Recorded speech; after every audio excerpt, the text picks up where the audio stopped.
Wilujeng anjing. Nami abdi Charles Joshua. Nami abdi Noel Vania. Unggang ayeuna bade nyanggitakeun sabuah dongeng anu berjudul Batu Ceungi. Ulah di Kalimantan, dina bukit anu jauh di kampung, aya saurang randa miskin sareng putrina. Putrina geus pisan. Hanjakalna anjeunna ngagaduhan sikap anu goreng pisan.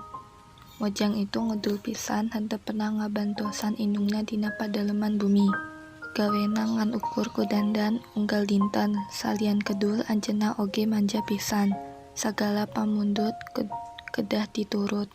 Unggal-unggal anjeunna naroskeun naon-naon ka indungna eta pasti dikabulkeun henteu paduli kaayaan indungna anu miskin. Unggal dinten anjeunna kudu kedah pageuh milarian nyukuran sangu. Hiji dinten Mojang ngajak anjeunna ka kampung pikeun balanja. Antara bumi jeung pasar jauh pisan. Parantos jalan-jalan anu capek. Mojang eta lempeng jeung bejo anu hade jeung gagah. Jalma-jalma di jalan anu ningali anjeunna bakal ngagumkeun kagelisanana. Dari indungna lempang ka tukang mawa karanja nganggo baju anu kotor pisan.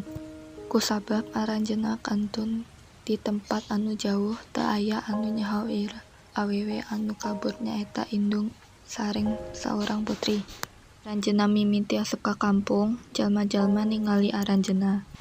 Aranjeunna kataji pisan ku kaendahan barudak awewe. Di antara anu ningali eta, sasaurang ngadeukeuteun sareng naros. Hei Mojang gelis, naha eta lumpat di tukangan anjeun sanes indung anjeun. Nanging kumaha goreng jawaban ujang eta. Anjeunna saurang pelayan. Cenah jeung sombong. Indung sareng pun anakna neraskeun lempang.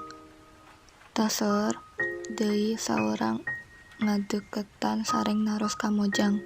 Hayasih, naon anu lempang di tukangan anjeun nyaeta indung anjeun? Henteu walan Mojang bari melong. Anjeunna pelayan. Unggal lalaki anu anjeunna pendakang batu di sapanjang jalan anu nangoskeun pekawis indungna. Anjeunna sok ngajawab. Indungna diperlakukan salaku hamba atanapi anakna. Indung asa sedih pisang. Tuntungna si ibu miskin teu tiasa nahan diri. Indung ngadoa.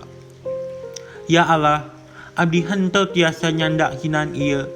Putri abdi nyebat abdi pelayang janten kumaha gongengna anjeunna. Gusti abdi kahukum anak anu bangun tak ieu. Hukum anjeunna. Kusabab kakuatan gaib ti Gusti nu Maha Suci. Lalaunan awak banguda awewe anu henteu patu janten batu. Pangobihan dimimitian ku suku. Nalika pangobihan naik kana satengah awak. Mojang eta nangis memohon ampun ti induna. Oh ibu, hapunten, hapunten, hapunten kalepatan putri anjeun kusabab ieu. Indung, hampunga anak anjeun. Banguda awewe tenggus nangis sange nangis memohon indungna. Nanging eta kasep. Sakabeh awak Mojang tuntuna jadi batu. Sanaos janten batu, sadaya jalema tiasa ningalieun panongna masih ngecalkeun cimata. Sapertos anjeunna nangis. Ku alatan eta, batu-batu anu asalna ti Mojang anu ngagaduhan kutukan indungna disebat Batu Ceuri.